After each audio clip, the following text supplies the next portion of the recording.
우리 함께 기도하겠습니다. 사랑의 하나님 감사합니다. 주님을 더욱더 의지하고 순종하는 것이 우리의 큰 기쁨이 되는 것을 늘 저희들 체험하며 살아가게 하여 주시옵소서.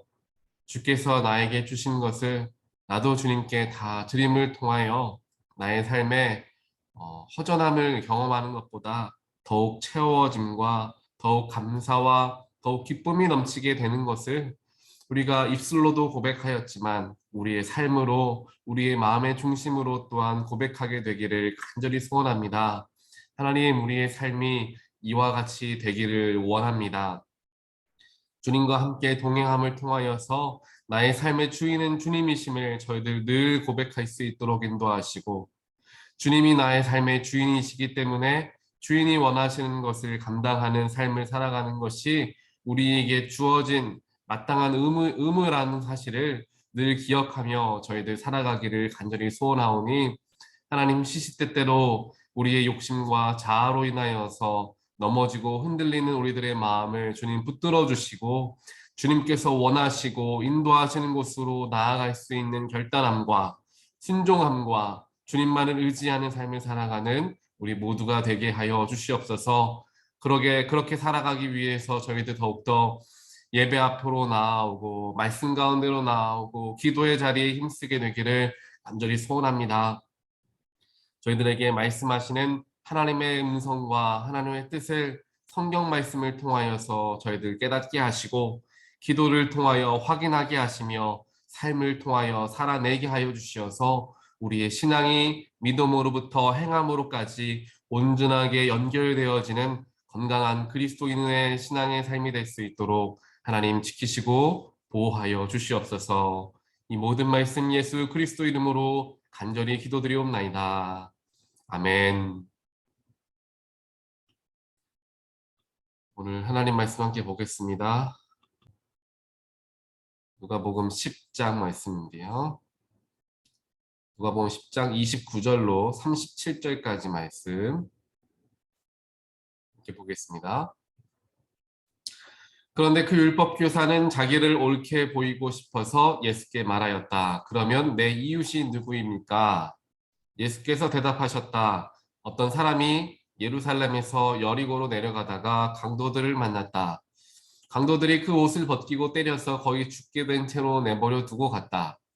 마침 어떤 제사장이 그 길로 내려가다가 그 사람을 보고 피하여 지나갔다. 이와 같이 레위 사람도 그곳에 이르러 그 사람을 보고 피하여 지나갔다. 그러나 어떤 사마리아 사람은 길을 가다가 그 사람이 있는 곳에 이르러 그를 보고 측은한 마음이 들어서 가까이 가서 그 상처에 올리브 기름과 포도주를 붓고 싸맨 다음에 자기 짐승에 태워서 여관으로 데리고 가서 돌보아 주었다. 다음날 그는 두 데나리온을 꺼내어서 여관 주인에게 주고 말하기를, 이 사람을 돌보아 주십시오. 비용이 더 들면 내가 돌아오는 길에 갚겠습니다 하였다.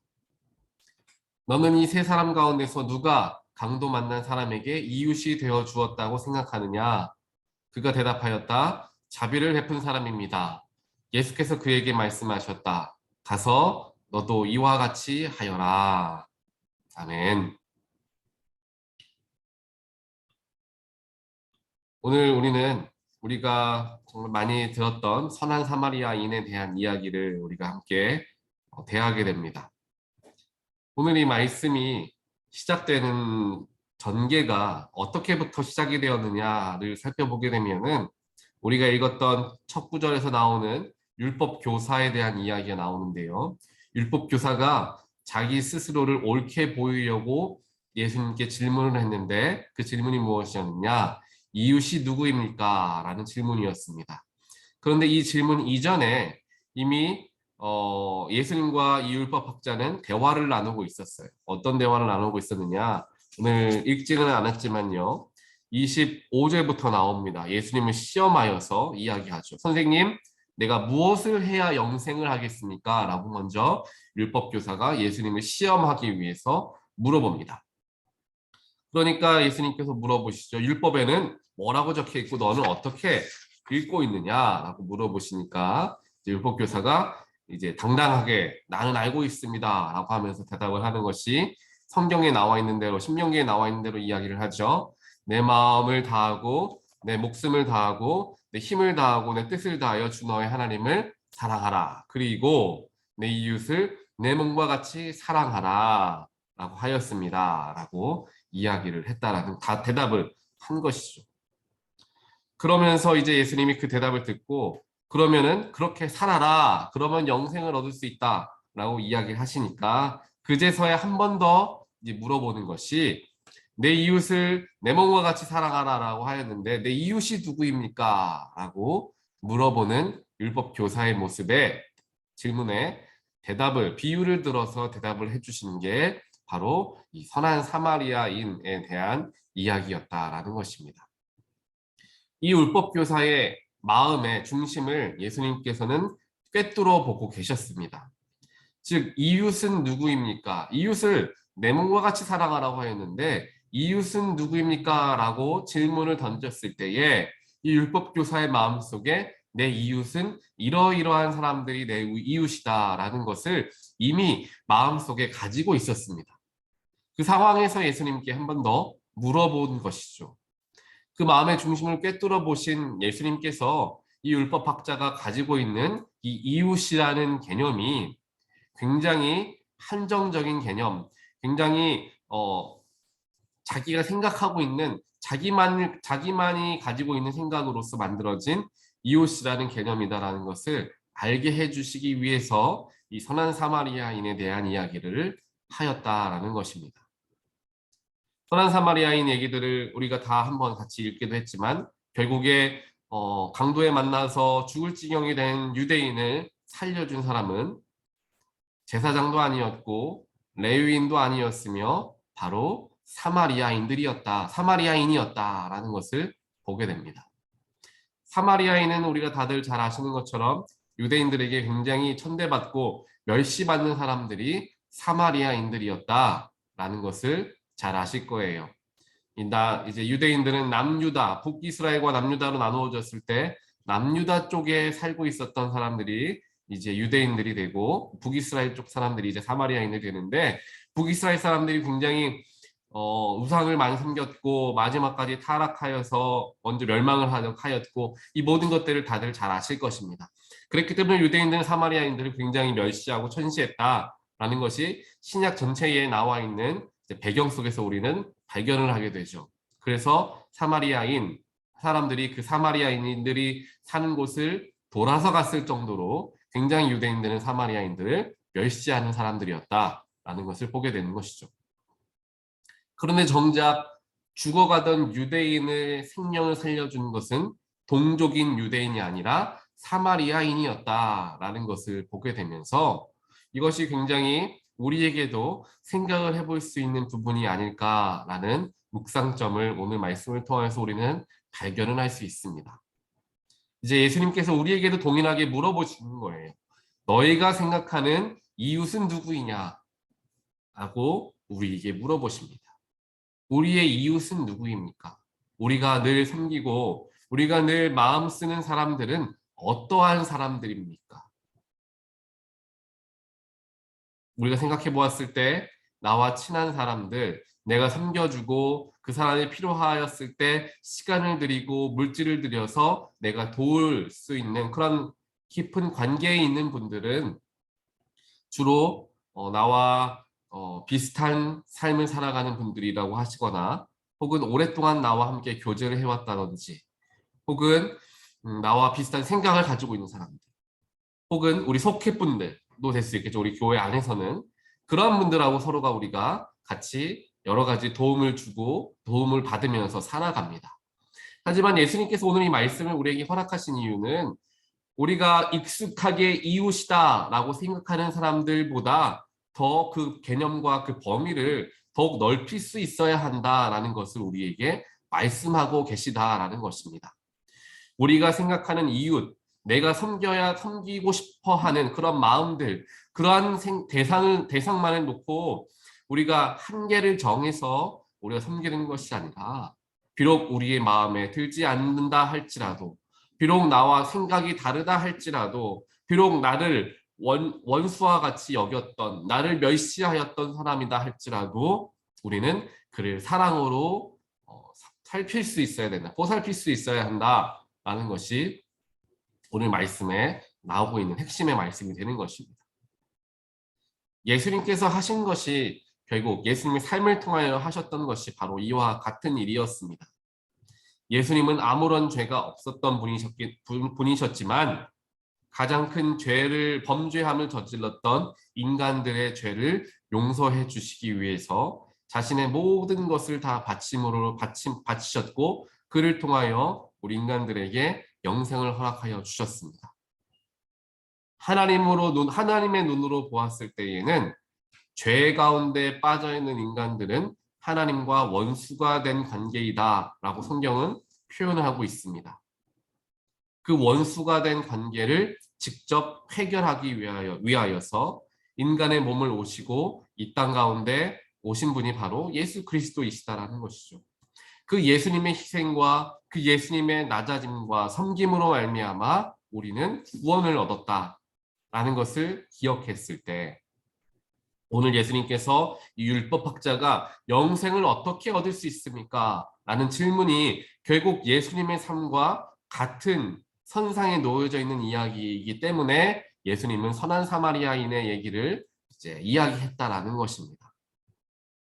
예수님이 하시고자 했던 것이 영생을 허락해 주시기 위한 삶, 즉 우리에게 영생을 주시고자 하셨던 것이 그의 삶의 가장 큰 목표였기 때문에 영생을 얻게 하기 위해서는 어떻게 해야 하는지를 예수님은 잘 알고 있었습니다. 이 죽어가던 유대인에게 생명을 주기 위해서는, 죽음에서 생명으로 옮겨지게 하기 위해서는 자신의 물질도 쓰고 자신의 시간도 쓰고 모자라면 내가 다시 와서 갚아주겠습니다 라고까지 하는 그러한 열정이 그 속에 있어야지 가능했던 것입니다. 즉 예수님의 삶이 바로 이 열정이 가득한 삶이었기 때문에 그 열정을 목숨까지 바침을 통하여서 인간들에게, 즉 우리에게 영생이라는 것을 허락해 주셨다라는 것이죠. 그런데 여기에서 한 가지 중요한 부분을 볼 수가 있습니다. 그것은 오늘 우리가 함께 읽었던 말씀에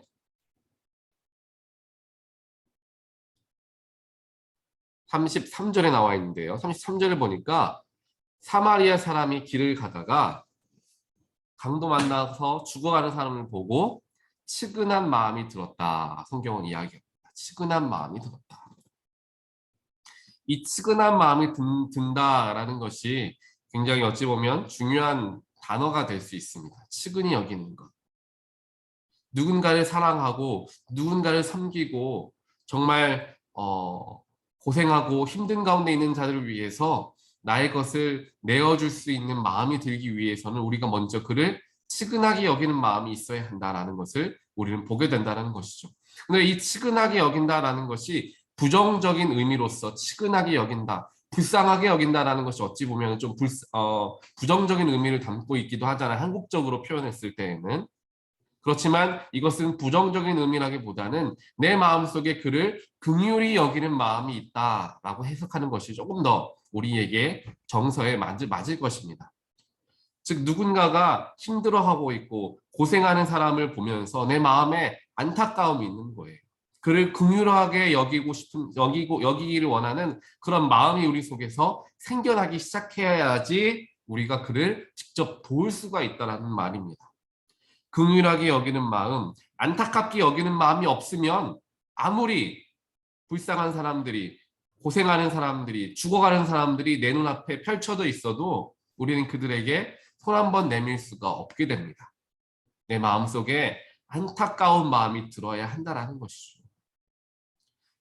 이것을 우리 영적인 삶으로 가지고 들어와서 해석을 해보면 우리 주위에 예수를 알지 못하고 교회에 나오지 못하며 팬데믹으로 인하여서 정말 들어 있어. 그래서 교회에 나오는 것을 꺼려하는 분들이 많이 있으실 것입니다. 저는 그래요. 지금 이 팬데믹으로 인하여서 우리가 교회에 나와서 예배하는 것 다들 조심하고 거리를 유지하고 최소화하면서 예배를 드리고 있는데, 그렇게 해서라도 예배에 참여하시는 분들이 계시고 이 기회에 예배를 참여하지 않고 이 기회에 교회에서 떠나신 분들도 정말 수없이 많으시다라는 겁니다. 이 주위에, 우리 주위에.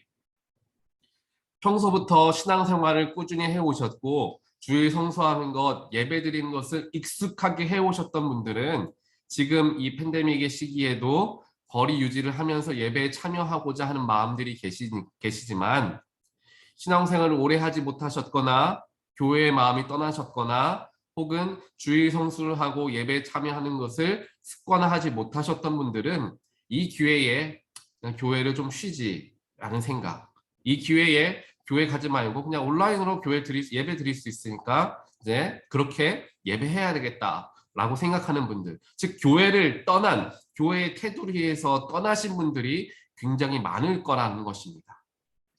그렇기 때문에 우리는 더욱더 이때에 그렇게 교회에서부터 멀어진 분들을 바라볼 수 있어야 하는데, 그렇게 바라보고 그들에게 교회에 나가자라고 권면하고 함께 온라인으로라도 함께 예배하고 또한 전화 통화를 통하여서 하나님에 대해서 이야기하고 기도하자라는 마음을 갖기 위해서는 우리 마음속에 안타까워하는 마음이 있어야 한다라는 것입니다. 그리고 이 안타까운 마음은 누가 주시는 마음이냐? 바로 성령님이 주시는 마음이다. 성령님께서 우리와 함께 하실 때 탄식하는 마음으로서 기도하게 해주신다라고 말씀을 해주셨습니다. 우리 마음 가운데 탄식하는 마음, 생명을 보고 안타까워하는 마음을 주시는 것은 성령님이다 라는 것이죠. 그렇기 때문에 성령이 함께하는 사람은, 성령이 충만한 사람은 다른 이들을 긍휼하게 바라볼 수 있게 되고 다른 사람을 바라보면서 안타까운 마음으로 그를 도우려는 마음을 허락해 주시는 것이 바로 성령 충만한 사람의 마음 속에서 나오는 모습이다 라는 것을 보게 된다는 것입니다. 교회가 성장하는 교회에서도 마찬가지입니다.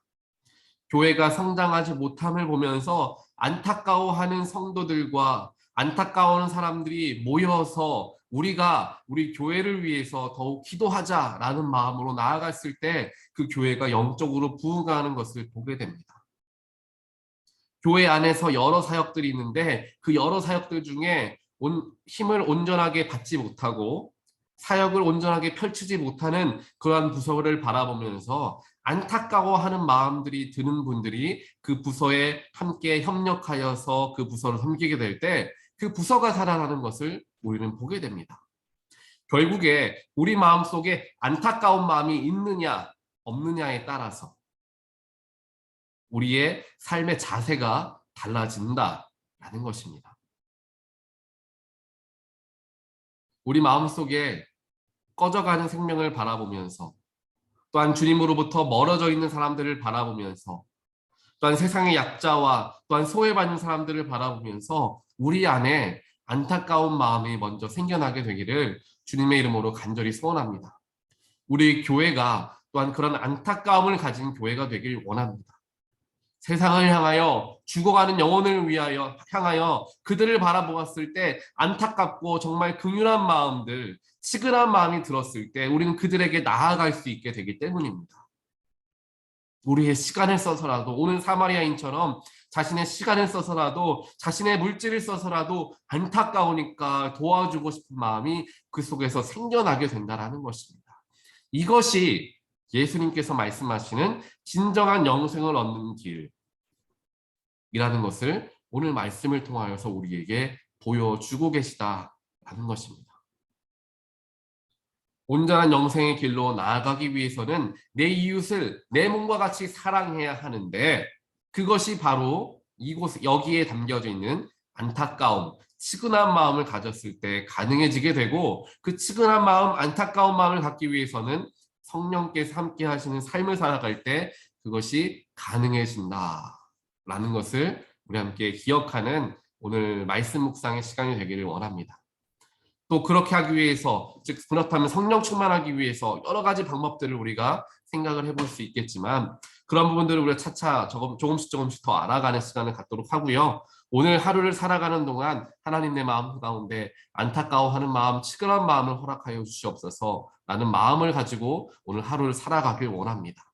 또 그런 마음을 가지고 우리가 살아가야 하는 이유는 하나님께서 우리를 치근한 마음을 가지시고 하나님께서 우리를 안타까워하는 마음을 가지셨기 때문에 예수님을 보내주셨고 우리를 구원해 주셨다라는 것을 내가 안다면 우리 마음속에도 동일하게 하나님의 마음, 안타까워하는 마음, 긍휼해하는 마음이 우리 마음속에 있는 것이 당연할 수 있다라는 것을 기억하시면서 안타까운 마음을 갖기가 어렵다라고 한다면 하나님이 나를 구원하셨다라는 것을 기억하시면서 그 은혜를 기억하시면서 살아갈 때 우리가 그 은혜를 다른 이에게 오늘 사마리아인과 같이 전할 수 있는 삶을 살아가게 될 것이다라고 저는 생각을 합니다.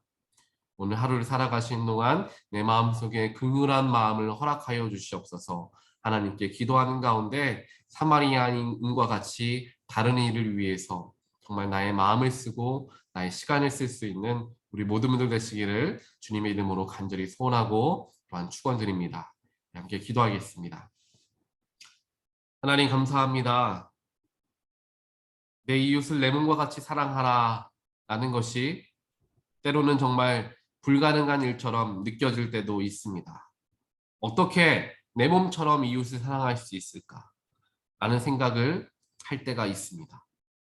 또한 내 이웃이라는 개념도 나와 친한 사람, 내 주변에 있는 사람들만 생각했지 내, 내 지경에서부터 멀어져 있는 사람들까지도 바라보지 못하였던 우리들의 마음도 있습니다. 하지만 하나님, 오늘 말씀을 통하여서 진정한 이웃이 무엇인가, 누구인가에 대해서 생각하게 하셨고 그 이웃을 돕기 위해서는 우리 마음 가운데 긍휼해야 하는 마음, 안타까워해야 하는 마음, 측은해야 하는 마음이 있어야 한다라는 것을 주님께서 깨닫게 해주셨습니다. 하나님, 나의 마음 가운데 그런 마음이 있게 되길 원합니다.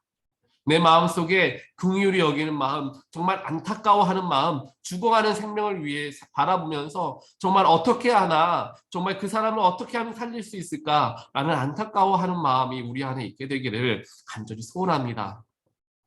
그런 마음을 가지고 교회를 바라보게 하시고 내 이웃을 바라보게 하시며 내 주변을 살피게 하여 주시어서 정말 하나님으로부터 멀어져 있는 자들을 바라보면서 그들을 어떻게 하면 하나님께 다시금 이끌고 나올 수 있을까? 우리의 마음을 쓰게 하시고 우리의 물질도 쓰게 하시며 우리의 시간도 쓸 수 있는 그런 마음을 주여 허락하여 주시옵소서. 우리 교회에 이러한 부분들이 더욱 성장해야 할 텐데 그것을 위해서 내가 어떻게 사역할 수 있을까? 정말 그러한 긍휼한 마음과 안타까운 마음으로 교회를 바라보게 하시고 사역을 바라보게 하시며 내 주변의 삶을 바라보게 하여 주시어서 우리를 하나님께서 쓰시고자 하는 대로 사용되어질 수 있도록 준비할 수 있는 우리 모두가 되게 하여 주시옵소서.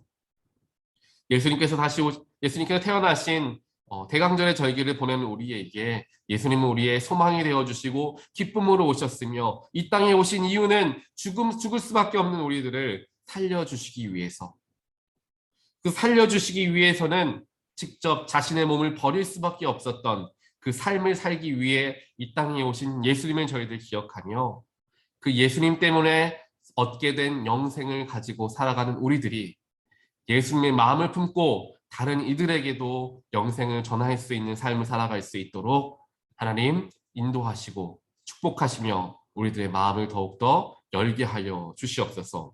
오늘 하루도 주님 말씀을 묵상하며 의지하며 나아가게 되길 소원하오니 저희들과 동행하시고 힘주시고 함께하여 주시옵소서. 이 모든 말씀 예수 그리스도 이름으로 간절히 기도드리옵나이다. 아멘.